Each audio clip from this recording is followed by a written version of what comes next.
So ఈ సర్కంసిషన్ని పలానా age వాళ్ళని చేయాలని ఇప్పుడు మామూలుగా ముస్లిమ్స్ అయితే 4 to 13 ఇయర్స్ ఏజ్ గ్రూప్లో చేస్తూ ఉంటారు. అట్లా ఇందులో చూసుకుంటే ప్రతి ఒక్కరికి వాళ్ళ వాళ్ళ ప్రాబ్లంతో ఎప్పుడైనా చేసుకోవచ్చు, ఎనీ ఏజ్ గ్రూప్లో చేసుకోవచ్చు. అప్పుడే పుట్టిన పిల్లల నుంచి ఏజ్డ్ వాళ్ళకు కూడా మన దగ్గర అన్ని రకాల స్టేప్లర్లు అవైలబుల్గా ఉన్నాయి.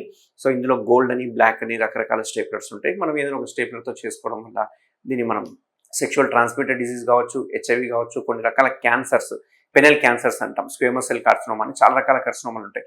అందులో ఇవి వచ్చేదానికి కారణం హెచ్పివి అని ఒక వైరస్. ఈ వైరస్ వలన వచ్చే డిసీజులు కూడా రావు కాబట్టి క్యాన్సర్ నిర్మూలించబడుతుంది. మెయిన్గా బెలనైటిస్ వచ్చే అవకాశం తగ్గుతుంది. బెలనైటిస్ అంటే అందరికి తెలుసు, షుగర్ పేషెంట్లకు వస్తూ ఉంటుంది. దీనిలో వెనక్కి పోదు చర్మం, అంత క్రాక్స్ అయిపోతుంటుంది, వాళ్ళకి చాలా ఇబ్బంది అవుతుంటుంది. అసలు షుగర్ డయాబెటీస్ ఉంది అంటే ఫస్ట్ చేయాల్సిన పని ఏంటి అంటే ఇమ్మీడియట్గా చర్మం తీయించేసుకోవాలి. చర్మం తీయించుకుంటేనే వాళ్ళు సేఫ్గా ఉంటారు అన్నట్టు. సో ఇట్లాంటివన్నీ మనం అవాయిడ్ చేయడానికి అవకాశం ఉంటుంది. సో ఎవరైనా అబ్బాయిలు ఉంటే కనుక సర్కంసిషన్ చేయించుకోవడానికి ప్లాన్ చేసుకోండి. దీనికి ఇంతకుముందు లాగా భయపడాల్సిన అవసరం లేదు. ఇప్పుడు స్టేప్లర్ వచ్చింది కాబట్టి జస్ట్ 10 డేస్లో మీరు ఫ్రీ అయిపోతారు. అండ్ లైఫ్ టైం ఈ సెక్షువల్ ట్రాన్స్మిటెడ్ డిసీజ్ వచ్చే అవకాశాలు కూడా చాలా తక్కువ ఉంటాయి. Thank you very much.